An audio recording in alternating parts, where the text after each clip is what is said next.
Geng, kita semua di sini pasti sepakat ya, tindakan korupsi itu adalah sebuah kejahatan yang merugikan banyak orang. Apalagi kalau korupsinya dilakukan oleh para pejabat di pemerintahan. Ya gimana enggak? Maaf nih ya. Mau mereka merasa hebat, mau mereka minta dihormati sama kita masyarakat, tapi makan anak istri mereka, gaji mereka sehari-hari itu diambil dari pajak warga negara, masyarakat. Jadi sebenarnya ya, secara strukturalnya masyarakat itu ya lebih tinggi daripada si pemerintah itu sendiri. Ya tapi mau gimana lagi, kalau kita artikan dari kata pemerintah aja alias tukang perintah, dari pengertian bahasa Indonesia aja kita udah bisa lihat bahwa mereka lah yang punya hak untuk memerintah kita sebagai rakyat. Nah tapi sayangnya, apa yang mereka perintahkan kepada kita harus kita patuhi, tapi sayangnya mereka tidak amanah ya dengan jabatan mereka itu. Dan setiap kriminal atau penjahat itu pasti bakal mendapatkan hukuman gitu ya. Tidak terkecuali para pemerintah yang melakukan korupsi ini. Dan mereka biasanya akan menerima hukuman melalui institusi peradilan. Tapi nih ada pertanyaan nih, gimana jadinya kalau ternyata lembaga peradilan yang paling tinggi, ya kita sebut aja hakim, yang memiliki wewenang untuk menjatuhkan hukuman kepada para pelaku kriminal, tapi malah melakukan korupsi. Ibaratnya gini ya, ibaratnya nih ya, kita nih punya bapak nih. Kalau kita diapa-apain oleh orang, kita ngadu sama bapak kita, ya kan? Contohnya kayak anak perempuan digodain sama cowok-cowok di luar sana, ngadunya ke bapaknya. Tapi nih posisinya, bapaknya sendiri yang ngelecehin, tiba-tiba nih. Terus kita mesti ngadu ke siapa? Mesti ngadu ke paman, mesti ngadu ke siapa? Ke nyokap. Tahu-tahu nyokap juga sama nih kelakuannya kayak bapak kita. Nah begitulah penggambaran simpelnya nih di dalam kasus yang bakal kita bahas ini. Nah kasus ini merupakan kasus penyuapan yang dilakukan oleh hakim. Yang pernah kita bahas kasusnya yaitu kasus Ronald Tanur. Kalian ingat gak tuh? Coba nih gue tampilin nih. Sekarang baru terungkap nih geng, kalau ternyata 3 hakim yang memimpin persidangan Ronald Tanur dan membuat Ronald Tanur ini jadi bebas itu diduga menerima suap. Dan itu semua dilakukan untuk membebaskan Ronald Tanur.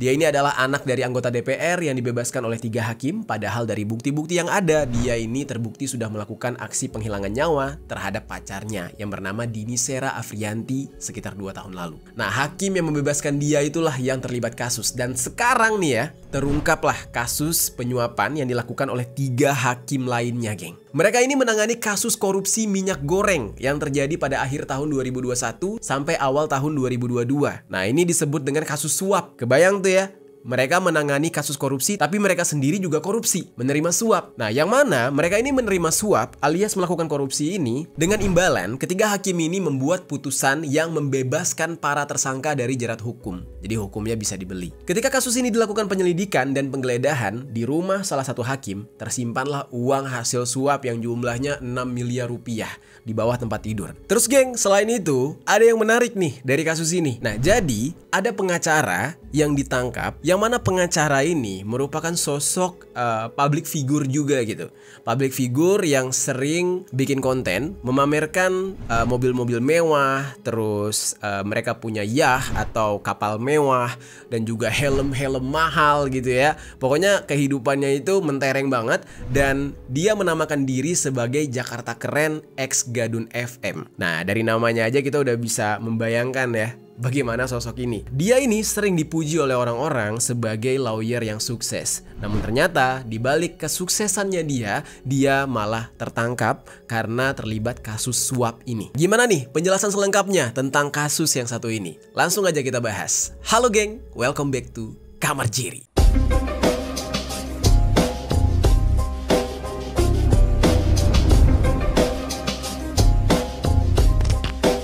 Geng. Oke, kita langsung masuk ke dalam pembahasan. Awal mula terungkapnya kasus suap 3 hakim yang menangani kasus korupsi minyak goreng ini.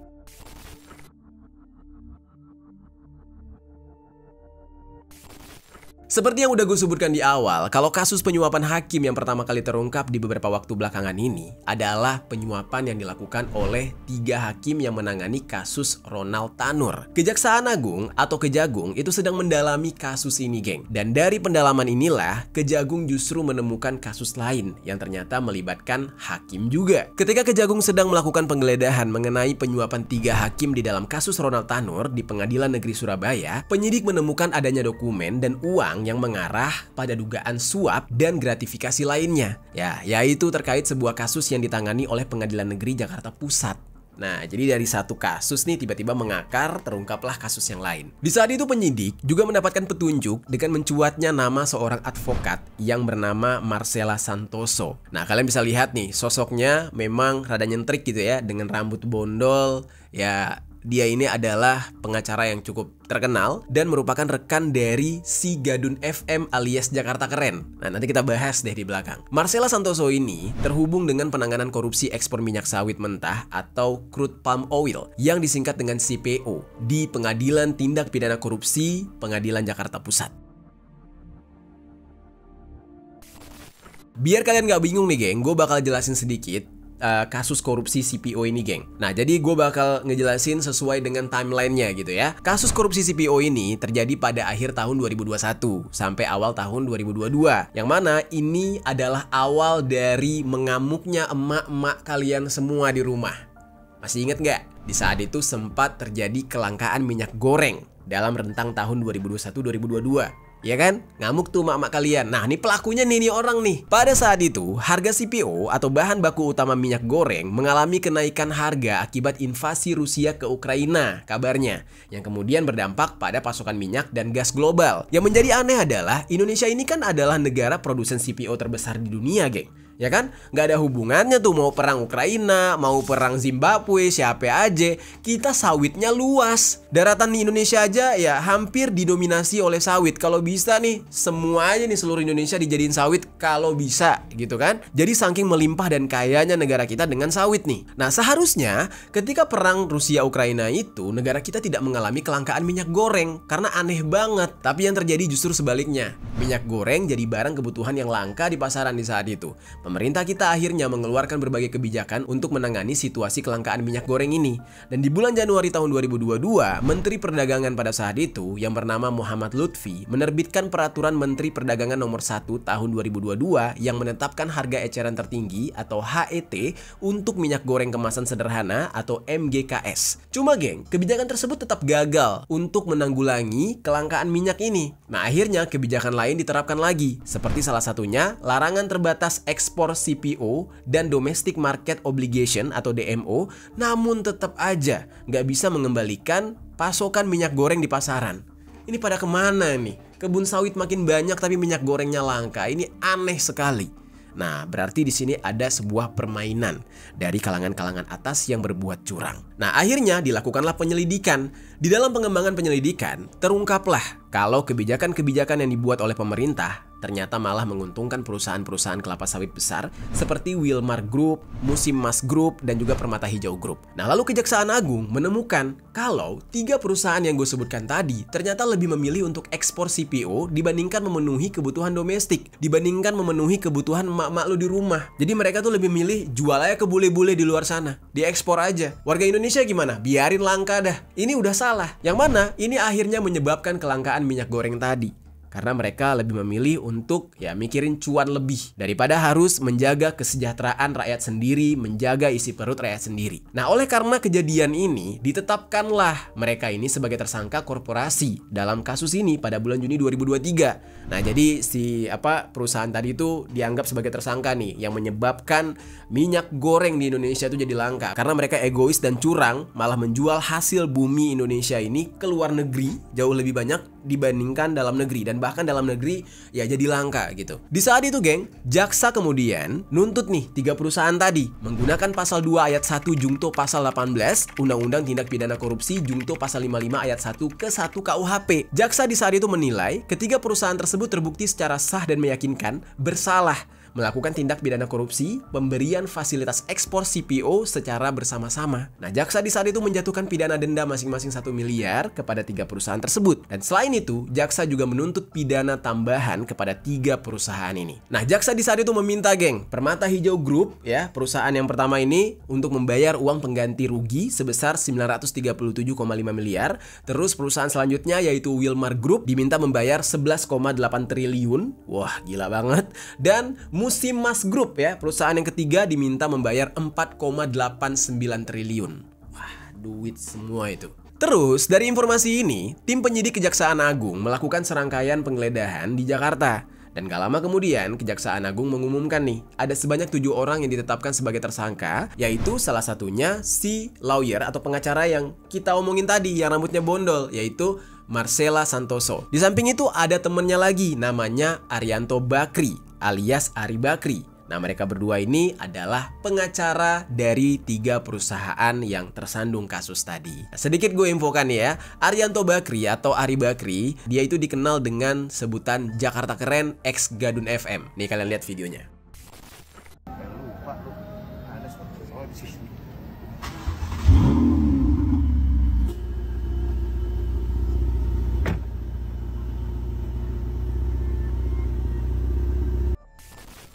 Tak hanya itu, sejumlah uang tunai dalam pecahan dolar Singapura juga disita, memperlihatkan betapa besar suap yang terlibat dalam perkara ini. Tuh, sosoknya. Gila ya, glamor banget ya. Mobilnya mewah-mewah, Ferrarinya, nauzubillah, gokil banget. Ternyata itu semua agak sulit untuk kita gapai kalau kita tidak terlibat kasus-kasus kayak gini ya, geng. Aduh, sedih juga gue. Oke, kita lanjutkan. Nah, terus ada lagi tersangka yang bernama Muhammad Syafi'i selaku Head of Social Security Legal Wilmar Group. Terus ada mantan Wakil Ketua Pengadilan Negeri Jakarta Pusat yang bernama Muhammad Arif Nuryanta. Terus ada Panitera Muda Perdata Pengadilan Negeri Jakarta Utara yang bernama Wahyu Gunawan, serta anggota dari majelis hakim yang masing-masing namanya adalah Juyamto, terus ada Agam Syarif Baharudin, terus ada Ali Muhtarom. Nah, mereka semua ditangkap tuh. Nah, jadilah mereka setelah ditangkap, semua aksi penyuapan mereka pun diungkap ke publik. Oke, sekarang kita bakal masuk nih geng ke dalam pembahasan mengenai bagaimana kronologi dan cara mereka melakukan penyuapan tersebut. Sekarang kita masuk ke dalam pembahasannya.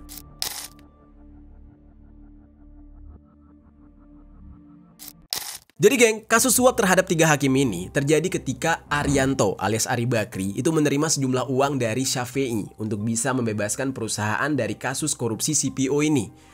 Ya biasalah kalau udah tersandung, kita bakal cari lawyer. Lawyer lah yang akan membela si tersangka ini, membela kliennya. Ya, nggak melulu soal membuat si klien jadi bebas, tapi ya biasanya tugas lawyer itu adalah membela kliennya untuk meringankan lah. Karena kalau sampai bebas, sementara udah terbukti bersalah, nah itu biasanya berbuat curang tuh lawyernya, ya kan? Nah dari situ geng, Ari Bakri ini menawarkan nih kepada Wahyu Gunawan untuk ngurus perkara korupsi CPO ini dengan permintaan agar perkara tersebut diputuskan Oslek dengan syarat dia harus menyiapkan uang sebesar 20 miliar. Gue jelaskan sedikit, Oslek ini diambil dari istilah bahasa Belanda, yaitu Oslak van Rechtvervolging. Yang mana di dalam sistem peradilan kita memang mengadaptasi dari Belanda, karena dulu Indonesia dijajah oleh negara tersebut. Nah, jadi jangan heran istilah-istilahnya ini ya banyak dari bahasa Belanda. Dan putusan Oslak ini itu maksudnya adalah putusan lepas dari segala tuntutan hukum, geng. Sehingga membuat para tersangka ini yang sudah terbukti melakukan apa yang dituduhkan, terbukti bersalah gitu ya. Tapi menurut hukum perbuatan tersebut bukanlah sebuah kejahatan atau tindak pidana. Nah, jadi kurang lebih itu ibaratnya, oke, lo sudah melakukan tindakan itu, lo bersalah. Nah, tapi itu bukan pidana, tapi lo cuma salah aja, masih bisa dimaafkan dan dibebaskan. Kurang lebih kayak gitulah. Nah ini kan agak aneh gitu. Nah jadi si Ari Bakri ini ingin membebaskan perusahaan tersebut dari segala tuntutan, geng. Singkat cerita, Wahyu yang mendapatkan tawaran dari Ari Bakri menyampaikan tawaran tersebut kepada Muhammad Arif Nuryanta yang di saat itu menjabat sebagai Wakil Ketua Pengadilan Negeri Jakarta Pusat. Tapi, kenapa Ari Bakri menawarkan kepada Wahyu yang mana pada saat itu dia bertugas di Pengadilan Negeri Jakarta Utara? Nah, menurut informasi yang gue dapatkan, Wahyu ini memiliki kedekatan atau koneksi dengan Arif sehingga Wahyulah yang diminta untuk menyampaikan tawaran tersebut. Jadi ibaratnya penyampai pesan lah, perantara. Nah setelah dipastikan kalau Wahyu sudah menyampaikan tawaran tersebut kepada Arif, Ari Bakri menyampaikan informasi dari Wahyu ini kepada partnernya yaitu Marcella. Nah Marcella lah yang kemudian bertemu dengan Syafi'i di sebuah rumah makan di Jakarta Selatan. Dan di dalam kesempatan tersebut Marcella menyampaikan kepada Syafi'i kalau pengurusan perkara bisa dibantu oleh Wahyu. Singkat cerita nih, 2 minggu kemudian Wahyu kembali menghubungi Ari Bakri agar segera mengurus kasus tersebut. Nah ini artinya berarti mereka udah deal nih dengan tawaran tadi. Nah informasi ini lalu diteruskan kepada si 2 lawyer tadi yaitu Ari Bakri dan Marcella. Yang kemudian Marcella kembali bertemu bertemu dengan Syafei di rumah makan yang sama untuk deal-dealan. Nah, di dalam pertemuan tersebut, Syafei menyebutkan perusahaan sudah menyiapkan dana sebesar 20 miliar. Dan gak lama kemudian, Wahyu, Arianto, serta Arif bertemu di sebuah rumah makan di Jakarta Timur. Arif di saat itu menyampaikan kalau perkara tersebut gak bisa diputus bebas, tapi bisa diputus lepas atau oslak. Nah, lalu dia minta agar uang sebesar 20 miliar itu dinaikkan menjadi 60 miliar. Nah, negosiasi lagi nih. Wah, kekecilan tuh 20 miliar, naik dong 60. Supaya kita bisa bikin lepas atau oslek gitu. Setelah pertemuan di rumah makan di Jakarta Timur tersebut, Wahyu akhirnya minta kepada Ari Bakri agar segera disiapkan uang sebesar 60 miliar sesuai dengan deal-dealan tadi. Dan di saat itu, Ari Bakri meneruskan permintaan tersebut kepada Marcella untuk disampaikan kepada Syafei. Nah, Syafei pun di saat itu ya nggak mikir panjang, dia menyanggupi dan akan menyiapkan permintaan tersebut dalam bentuk mata uang dolar Amerika ataupun dolar Singapura. Nah, 3 hari kemudian uang tersebut akhirnya disiapkan. Dan Ari Bakri diminta untuk mengambil uang tersebut di area parkir kawasan SCBD Jakarta Selatan. Nah, dia pun menyerahkan uang itu ke rumah Wahyu untuk diteruskan kepada Arif. Dan sebagai imbalannya, Wahyu juga mendapatkan bagian sebesar 50.000 dolar Amerika Serikat atau yang setara dengan 840,2 juta rupiah dari Arif. Nah, setelah itu Arif sebagai wakil ketua pengadilan menunjuk 3 majelis hakim untuk menangani kasus perkara ini, yaitu yang bernama Juyamto sebagai ketua majelis, Agam Syarif Baharudin sebagai anggota, dan Ali Muhtarom sebagai hakim ad hoc. Hakim ad hoc ini adalah hakim yang diangkat untuk sementara waktu dan menangani perkara kasus yang memerlukan keahlian tertentu. Setelah surat penetapan sidang terbit, Arif di saat itu memanggil Juyamto dan juga Agam untuk diberikan uang dalam bentuk dolar dengan total sejumlah 4,5 miliar rupiah. Jatah mereka tuh. Nah, uang tersebut diberikan sebagai uang untuk baca berkas perkara dan Arif menyampaikan kepada Juyamto dan juga Agam agar perkara ini diatensi atau perkara yang mendapatkan perhatian khusus gitu, geng. Nah, uang tersebut kemudian dibagikan oleh Juyamto kepada Agam dan juga Ali Muhtarom. Ya, supaya mereka bisa menjalankan kecurangan itu. Singkat cerita, beberapa waktu setelahnya, Arif pun kembali menyerahkan uang dalam bentuk dolar Amerika kepada Juyamto yang kalau dirupiahkan senilai 19 miliar rupiah. Nah, Juyamto ini terus membagikan uang tersebut kepada Agam dan Ali yang kalau dirupiahkan total yang diterima oleh Agam itu sebesar 4,5 miliar dan Ali Muhtarom itu sebesar 5 miliar rupiah. Nah, keinginan Arianto pun terwujud. Karena pada tanggal 19 Maret tahun 2025, ketiga hakim yang sudah disuap ini mengeluarkan putusan oslak atas kasus korupsi CPO yang menyandung mereka. Jadi kurang lebih seperti itulah, geng, sistem kerja mereka. Nah, terus gak lama setelah itu mereka ketahuan dan akhirnya ditangkap. Setelah mereka ini ditangkap, mereka langsung dibawa oleh tim dari Kejaksaan Agung untuk diperiksa dan menanyakan di manakah mereka menyimpan uang-uang yang sudah mereka terima ini, alias uang suap tersebut. Nah, singkat ceritanya, sejak tanggal 11 April tahun 2025, penyidik Jaksa Agung Muda Tindak Pidana Khusus Kejagung itu menggeledah 5 lokasi di Jakarta secara bersamaan. Di antaranya, di saat itu ada rumah Wahyu Gunawan, rumah Ari Bakri, dan rumahnya Arif. Di 5 lokasi tersebut, penyidik menemukan dan menyita sejumlah dokumen, uang dalam bentuk beberapa pecahan mata uang, serta mobil-mobil mewah yang bakal bikin kalian menganga, geng. Waduh, bagus-bagus banget. Nah, dari rumah Arif, penyidik menyita uang dalam pecahan dolar Singapura, dolar Amerika, dan juga ringgit Malaysia. Ada amplop yang berisi uang senilai 65.000 dolar Singapura yang ditemukan di dalam tas yang disita di dalam rumah Arif. Terus ditemukan juga amplop lain yang berisi uang 7.200 dolar Amerika. Sementara di rumahnya Wahyu, penyidik menyita uang dalam pecahan dolar Singapura dengan nominal sebesar 40.000 dolar Singapura, terus ada 5.700 dolar Amerika dan 200 yuan dan 10,8 juta rupiah. Di rumah Arianto alias Ari Bakri, penyidik menyita uang sebesar 136,96 juta rupiah serta beberapa mobil mewah yaitu Ferrari Spider, Nissan GT-R, ada Mercedes-Benz, Porsche 992, Fiat, dan Mini Cooper. Nah, ketika digeledah nih rumah Ari Bakri ini, penyidik juga menyita 130 helm dengan merek berbagai macam yang mahal-mahal. Ada Ruby, ada Bell, ada Shoei, ada Arai, ada AGV, Nolan, Simpson, dan lain-lain. Nah, helm-helm ini harganya nggak main-main, geng. Salah satunya aja nih gue contohin, yang mereknya Rabi atau tulisannya Ruby gitu ya. Itu sampai 20 jutaan. Di saat itu, penyidik juga menyita 12 sepeda mewah, satu motor Harley Davidson juga ada di sana. Dan dari penggeledahan penyidik di rumah Ari Bakri ini, penyidik turut menemukan 2 kapal yah. Gokil nggak tuh? Penyidik menduga barang-barang tersebut berkaitan dengan dugaan suap dan gratifikasi mengenai perkara korupsi CPO yang ditangani di Pengadilan Negeri Jakarta Pusat.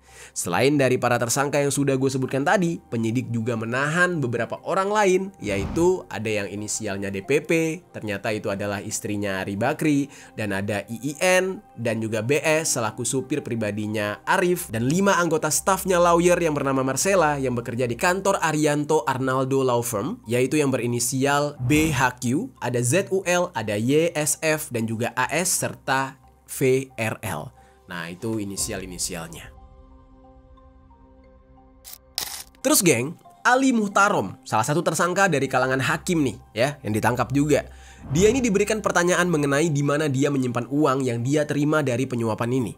Ternyata uang-uangnya tersebut berada di rumahnya dia yang berada di Jepara, Jawa Tengah. Dan ketika diperiksa, Ali ini berkomunikasi dengan keluarganya yang berada di sana, dan tim dari Kejaksaan Agung langsung berangkat nih ke rumah Ali yang berada di Jepara pada tanggal 13 April tahun 2025. Penggeledahan di rumah Ali ini terekam di dalam sebuah video yang dibagikan oleh Kejaksaan Agung nih, geng. Nah, di dalam video ini kalian bisa lihat penyidik memasuki sebuah kamar dan berusaha menggeledah bagian bawah tempat tidur dengan dibantu oleh seorang wanita yang berada di rumah itu. Ya kayak siapa gitu, nggak tahu ya, mungkin ART atau memang anggota keluarga gitu. Penyidik di saat itu nemuin adanya koper disimpan di dalam sebuah karung. Koper di dalam karung. Dan ketika koper itu dibuka, ya, isinya adalah tumpukan uang dolar Amerika yang disimpan di dalam 2 plastik sebanyak 3.600 lembar uang pecahan 100 dolar Amerika yang diperkirakan uang tersebut berjumlah 5,5 miliar rupiah. Gila nggak tuh? Lalu tersangka yang lain nih, geng, yang namanya Juyamto. Dia sempat-sempatnya nitipin uang hasil suapnya itu ke Satpam setelah dia ditetapkan sebagai tersangka. Gue ngebayangin ya, kayak dia udah diinformasiin kayak, Pak, kamu tersangka ya gitu ya, nanti kita jemput. Terus dia tiba-tiba langsung ke dalam rumah ngambil duit, bilang ke Satpam, nih, pegang dulu duitnya, ntar lo dapat bagian deh, jagain. Nah, di saat itu dia berusaha nih, tetap aja pengen ngelindungin harta hasil kejahatannya itu, yang mungkin ya menurut dia nanti setelah dia terbebas dari hukum, itu duit masih bisa dia pergunakan gitu. Nah, ini nih model-model begini nih, makanya kenapa tuntutan untuk memiskinkan ya para koruptor itu penting banget, tapi sayangnya nggak disahkan gitu ya. Ya udahlah, nggak ngurus sih, males ya. Lihat-lihat aja lah ya, mau kita demo habis-habisan juga nggak akan didengar kayaknya. Uang tersebut di saat itu ada di dalam sebuah tas berserta dengan 2 handphone dan cincin permata berwarna hijau yang dititipkan oleh Juyamto kepada Satpam Pengadilan Negeri Jakarta Selatan. Uang itu terdiri dari pecahan uang rupiah sebesar 48,7 juta, terus ada 39.000 dolar Singapura yang setara dengan 500 jutaan. Nah, terus ada beberapa lembar uang lain. Nah, tim penyidik juga melakukan penggeledahan di apartemen mewahnya Juyamto yang berada di kawasan Kemang, Jakarta Selatan, yang di saat itu cuma ditemukan adanya 3 handphone di sana. Nah, terus geng, Kejaksaan Agung juga memeriksa istri dari Agam yang berinisial IS sebagai saksi di dalam kasus ini. Nah, kemudian ada saksi lain yang diperiksa, yaitu yang berinisial BM selaku pegawai Pengadilan Negeri Jakarta Selatan. Terungkapnya kasus ini, geng, membuat Mahkamah Agung memberhentikan sementara hakim dan panitera yang sudah ditetapkan sebagai tersangka ini di dalam kasus suap ini. Nah, Ali Muhtarom adalah salah satu tersangka yang ternyata juga merupakan hakim yang menangani kasus yang menimpa Thomas Trikasih Lembong alias Tom Lembong. Nah, jadi gila ya, banyak kasus-kasus besar yang ditangani oleh si hakim curang ini. Dan di saat itu, MA akan menunjuk hakim anggota yang baru untuk menggantikan Ali Muhtarom. Nah, terus gimana nih, geng, dengan Wilmar Group? yang ikut tersandung kasus korupsi CPO ini serta kasus suap hakim ini. Nah, pihak perusahaan ini ibaratnya tuh udah jatuh ketimpa tangga lagi. Udah tersandung kasus korupsi CPO, mereka juga harus menanggung lagi kasus tambahan, yaitu kasus suap hakim. Nah, pihak perusahaan menyatakan bakal membantu proses penyidikan Kejagung, geng, yang berkaitan dengan orang-orang dari Wilmar Group, yaitu Syafi'i, terus ada Arianto Bakri, serta Marcella tadi. Nah, kasus ini menjadi perhatian yang serius, geng. Gak cuma di lembaga peradilan aja, tapi juga bagi masyarakat. Kalau lembaga peradilan aja bisa tersandung kasus suap kayak gini, ya gimana masyarakat bisa menjamin kalau penerapan hukum di Indonesia dilakukan secara adil dan transparan? Orang penegak hukumnya aja curang gitu kan. Hukum aja bisa dibeli dengan uang. Kalau terus kayak gini, penerapan hukum bakal tajam ke bawah namun tumpul ke atas. Orang-orang kaya bakal mendapatkan hukuman yang jauh lebih ringan dibandingkan dengan orang-orang miskin. Padahal kejahatan yang dilakukan oleh orang-orang kaya seperti korupsi dan lain-lain itu jelas merugikan seluruh masyarakat. Bukan cuma merugikan sebagian kecil orang aja. Ya beda nih kalau misalkan ya kasus pencurian atau pembegalan. Yang rugi itu satu individu atau satu keluarga deh, ya kan? Tapi hukumannya udah kayak apaan tahu. Apalagi kalau begal tuh. Kalau bisa mokat deh tuh orang. Nah, tapi kalau korupsi, yang rugi, yang lapar itu ratusan bahkan ribuan orang. Tapi giliran dihukum ringan banget. Ya kadang miris banget ya sama hal-hal kayak gini. Kasus ini, geng, harus dikawal dengan serius karena ketika gue syuting video ini, penyidik masih belum mengungkap dengan jelas asal-muasal uang suap sebesar 60 miliar ini. Ya kalau memang uang tersebut berasal dari korporasi yang sebelumnya menjadi terdakwa di dalam kasus korupsi CPO, korporasi tersebut seharusnya juga menjadi tersangka di dalam perkara dugaan suap atau gratifikasi pengurusan perkara di Pengadilan Jakarta Pusat. Tapi sampai sekarang 3 perusahaan tadi itu belum dinyatakan sebagai tersangka. Padahal nih, geng, ya, di undang-undang kita tuh ya, yaitu Undang-Undang Nomor 20 Tahun 2001 atau Undang-Undang Tipikor itu mengatur korporasi sebagai subjek hukum yang bisa dijerat dalam kasus korupsi. Hukum acara pidananya itu diatur melalui peraturan Mahkamah Agung atau Perma Nomor 13 Tahun 2016 dengan menyebutkan korporasi bisa bertanggung jawab secara pidana, termasuk korupsi kalau memenuhi salah satu kriteria, yaitu yang pertama, korporasi mendapatkan keuntungan atau manfaat dari tindak pidana. Nah, terus yang kedua, tindak pidana dilakukan untuk kepentingan korporasi. Terus yang ketiga, korporasi membiarkan terjadinya tindak pidana. Dan yang keempat atau yang terakhir, korporasi tidak melakukan langkah-langkah pencegahan yang diperlukan untuk mencegah terjadinya tindak pidana. Nah, jadi mereka tuh bisa tuh ditersangkakan, tapi nggak sampai sekarang gitu. Aneh banget. Di sisi lain, geng, masih ada kemungkinan besar kalau belum semuanya tertangkap karena total uang suap yang berhasil diungkap alirannya itu baru sekitar 22,5 miliar. Sisanya kemana tuh? Kan 60 miliar totalnya. Nah, ini masih belum diketahui. Terus, geng, mengingat ini adalah kasus kedua dari suap hakim yang terungkap, gue bakal mengajak kalian untuk melihat bagaimana sih sebenarnya kondisi dari lembaga peradilan kita saat ini. Apakah masih bisa dikatakan transparan atau baik-baik aja? Atau justru sebaliknya? Apakah ada mafia hukum yang bermain di sana atau enggak? Sekarang kita bakal masuk nih ke dalam pembahasan mengenai independensi lembaga peradilan Indonesia dalam pusaran mafia hukum. Wah, berat nih.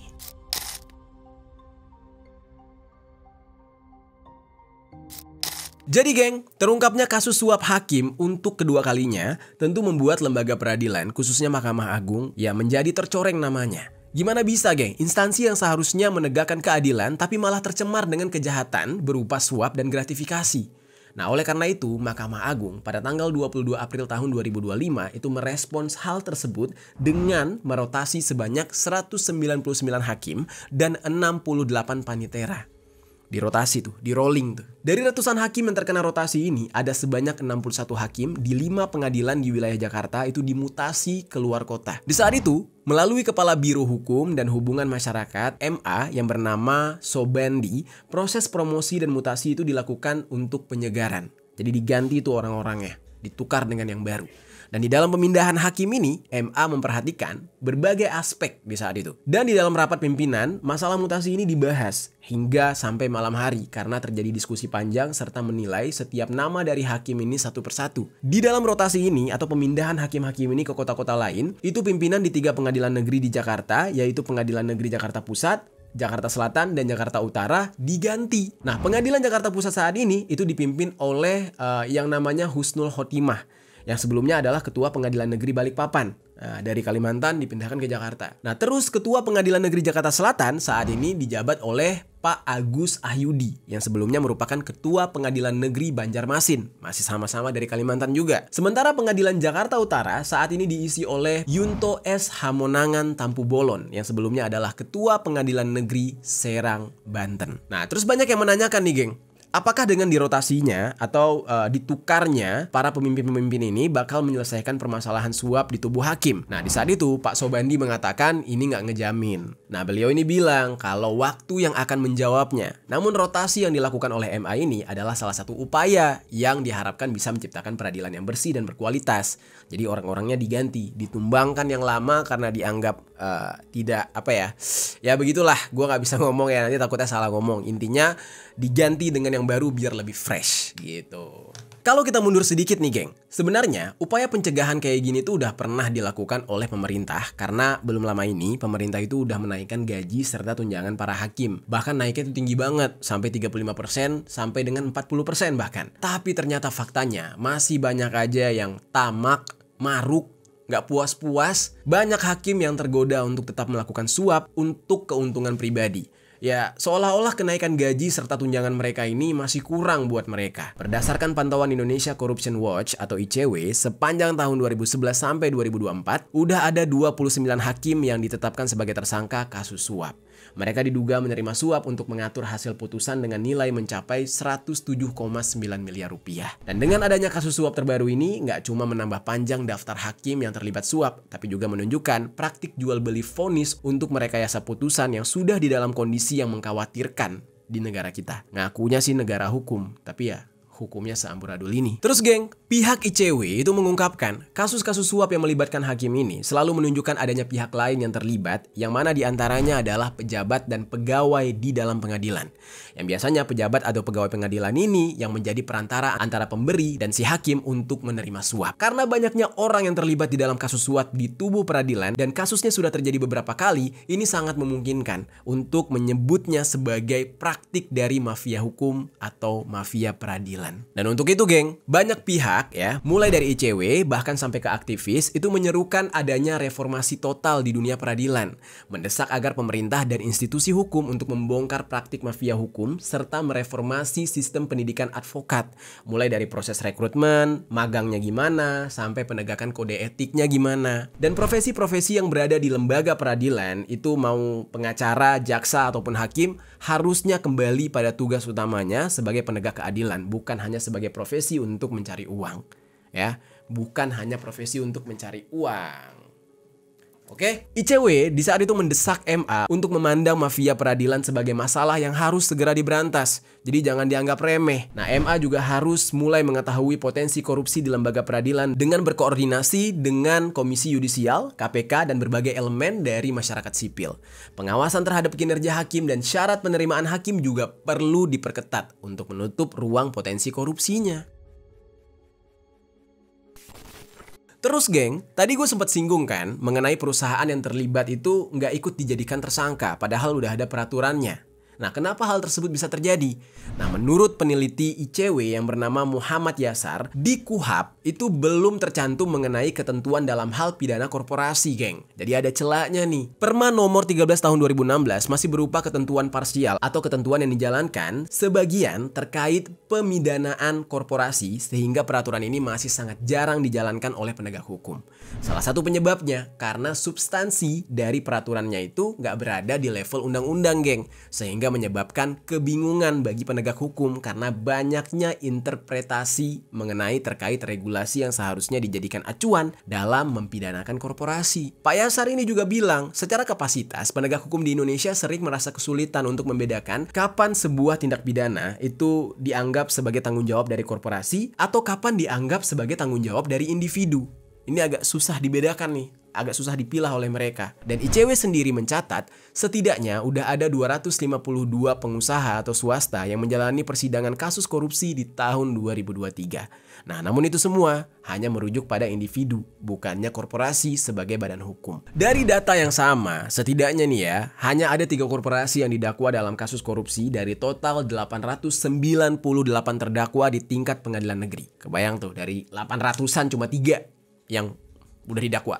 Sementara di tingkat pengadilan tinggi, cuma ada 6 korporasi dari total 582 terdakwa yang berhasil disidangkan. Terus ada yang menarik, geng, dari terungkapnya kasus suap ini ya, kasus suap yang kita bahas tadi. Jadi, pimpinan MA itu menggelar rapat secara mendadak pada tanggal 14 April tahun 2025. Di rapat tersebut, para pimpinan MA itu membahas mengenai kasus suap yang baru saja terjadi, dan dari informasi yang gue dapatkan di media Tempo, kalau ketua MA yang bernama Sunarto itu menyoroti rekam jejak dari Arif. Dia ini mempertanyakan proses mutasi dan promosi Arif yang hanya berjarak nggak sampai 1 tahun.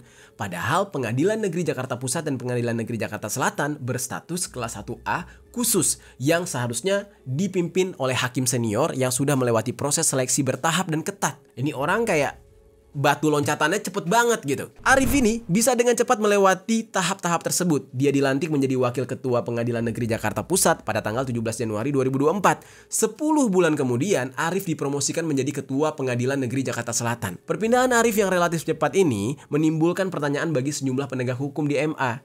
Ini aneh banget nih, mereka internalnya aja saling bingung-membingung, saling nggak tahu gitu. Dan kejaksaan juga bingung, karena promosi kilat ini sering dikaitkan dengan perilaku nakal para pejabat pemerintah. Kayak, jual-jual jabatan gitu, geng. Di MA, pejabat yang memiliki wewenang untuk urusan promosi dan mutasi itu adalah Direktur Jenderal Badan Peradilan Umum atau Badilum yang bernama Bambang Miyanto. Dan di dalam rapat tersebut dikatakan kalau Sunarto sudah menegur Bambang atas kejadian yang menimpa para hakim tersebut. Pimpinan MA akhirnya sepakat untuk merevisi keputusan Ketua Mahkamah Agung tentang pola promosi dan mutasi hakim pada 4 lingkungan peradilan di akhir rapat mereka tersebut. Nah, selama ini pemilihan pemimpin pengadilan itu berstatus kelas 1A khusus yang sepaket dengan pimpinan kelas 1A itu mengacu pada aturan tersebut. Nah, atas kasus keempat hakim ini, MA mau memisahkan nih pemilihan pimpinan pengadilan dan memperketat mekanisme pengangkatan hakimnya. Lalu, media Tempo juga sempat mengungkap nih, kewenangan Dirjen Badilum sangat besar bagi karir hakim-hakim ini. Nah, namun yang menjadi masalahnya adalah Dirjen Badilum biasanya memproses promosi dan mutasi hanya berdasarkan keinginan pimpinan, katanya. Dan dikatakan juga kalau Bambang Miyanto dekat dengan Muhammad Arif Nuryanta. Lancarnya promosi Arif ini diduga tidak terlepas dari peran Pak Bambang ini, sebab keduanya pernah menjabat sebagai Ketua Pengadilan Negeri Pekanbaru di Riau. Dan sebelum pengangkatan Arif, sejumlah mantan Ketua Pengadilan Negeri Pekanbaru juga dipromosikan untuk memimpin beberapa pengadilan negeri di sekitar Jakarta dan disebut-sebut kalau mereka mendapatkan jalur prioritas alias jalur cepat. Kalangan para hakim, mereka menyebutnya sebagai geng Riau. Wanjay, ada mafia, ada gengnya gitu ya. Kalau kita geng kamar jeri nih, mereka punya geng hakim namanya geng Riau. Nah, jadi kalau yang ditelusuri oleh media Tempo ini, di tubuh MA dikatakan ini majalah Tempo yang bilang nih, ada kelompok yang disebut dengan geng Riau yang mendapatkan privilege lebih di sana. Kalau hal tersebut benar, itu artinya pemerintah benar-benar harus segera melakukan perombakan di tubuh lembaga peradilan di Indonesia, karena hal ini udah nggak lagi transparan dan nggak masuk akal. Nantinya bisa ada yang main-main dengan hukum yang pada akhirnya akan menyelewengkan apa yang seharusnya sudah menjadi identitas dari lembaga peradilan, yaitu independen ya.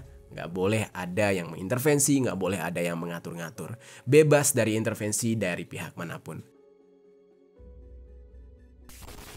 Oke, geng. Itu dia pembahasan kita atas kasus terungkapnya suap 3 hakim di dalam kasus korupsi CPO tadi, dan semua tersangka di saat ini sudah ditahan dan pihak penyidik sedang melakukan pendalaman lebih lanjut terhadap kasus ini. Apakah nantinya bakal ada tersangka lain? Ya, kita tunggu aja nih, geng, update-nya gimana. Gimana tuh, geng, tanggapan kalian tentang kasus ini? Coba tinggalkan komentar di bawah.